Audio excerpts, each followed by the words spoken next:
I was 18 years old when I got married. I belonged to a very conservative family, a Baloch family, where good daughters never say no to their parents. My father wanted me to get married, and all I said was, if that makes you happy, I'll say yes. And of course, it was never a happy marriage. Just about after 2 years of getting married, about 9 years ago, I met a car accident. Somehow my husband fell asleep and the car fell in the ditch. He managed to jump out, saved himself. I'm happy for him. But I stayed inside the car and I sustained a lot of injuries. The list is a bit long. Don't get scared. I'm perfectly fine now. Radius ulna of my right arm were fractured. The wrist was fractured. Shoulder bone and collarbone were fractured. My whole rib cage got fractured. And because of the rib cage injury, lungs and liver were badly injured. I couldn't breathe. I lost urinary bowel control. That's why I have to wear the bag wherever I go. But that injury that changed me and my life completely as a person and my perception towards living my life was the spine injury. 3 vertebrae of my backbone were completely crushed and I got paralyzed for the rest of my life. So this accident took place in a far-flung area in the outskirts of a very small province, Balochistan, where there was no first aid, no hospital, no ambulance. I was in the middle of nowhere in that toppled car. Many people came to rescue. They gave me CPR. They dragged me out of the car. And while they were dragging me out, I got the complete transection of my spinal cord. I finally ended up in a hospital where I stayed for 2.5 months. I underwent multiple surgeries. Doctors have put a lot of titanium in my arm. There's a lot of titanium at my back to fix my back. That's why people in Pakistan call me the Iron Lady of Pakistan.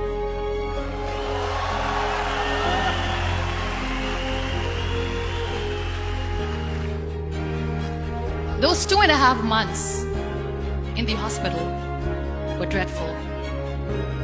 I will not make up stories just to inspire you. I was at the verge of despair. One day, doctor came to me and he said, well, I heard that you wanted to be an artist, but you ended up being a housewife. I have a bad news for you. You won't be able to paint again because your wrist and your arm are so deformed, you won't be able to hold a pen again. And I stayed quiet. Next day, doctor came to me and said, your spine injury is so bad, you won't be able to walk again.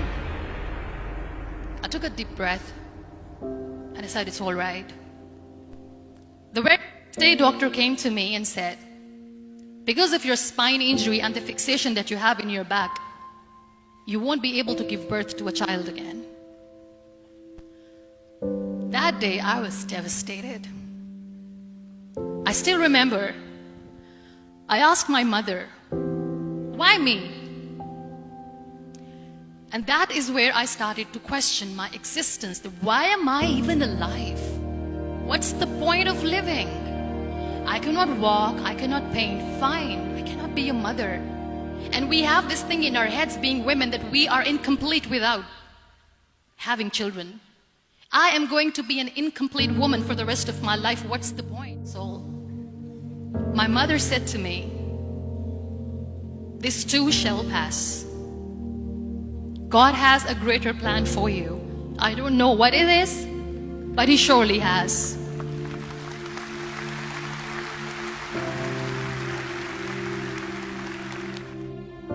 So what kept me going was, one day I asked my brothers, I know I have a deformed hand, but I'm tired of looking at these white walls in the hospital and wearing these white scrubs. I'm getting tired of this. I want to add more colors to my life. I want to do something. Bring me some colors, bring me some small canvas. I want to paint. So the very first painting I made was on my deathbed, where I painted for the very first time. There were a lot of infections in my body, a lot of allergies. So doctors wanted me to lie down on the bed straight for not 6 months, for not 1 year, for 2 years. I was bedridden, confined in that one room, looking outside the window, listening to the birds chirping, and thinking maybe there will be a time when we'll be going out with the family and enjoying the nature. That was the time where I realized how lucky people are, but they don't realize. And you know how it all began? That day I decided that I'm going to fight my fears. We all have fears. Fear of unknown, fear of known, fear of losing people, fear of losing health, money. We want to excel in career, we want to become famous, we want to get money. We are scared all the time. So I wrote down one by one all those fears. And I decided that I'm going to overcome these fears one at a time. Do you know what was my biggest fear? Divorce. Didn't work. But the day I decided that this is nothing but my fear, I liberated myself by setting him free.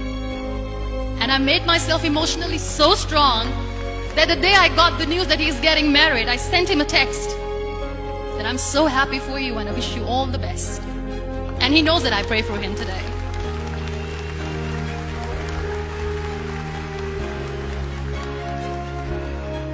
My biggest fear, number 2, was I won't be able to be a mother again. And that was quite devastating for me.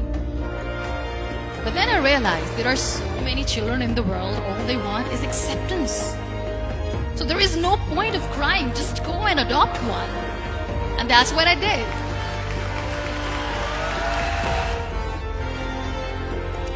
So when you accept yourself the way you are, the world recognizes you.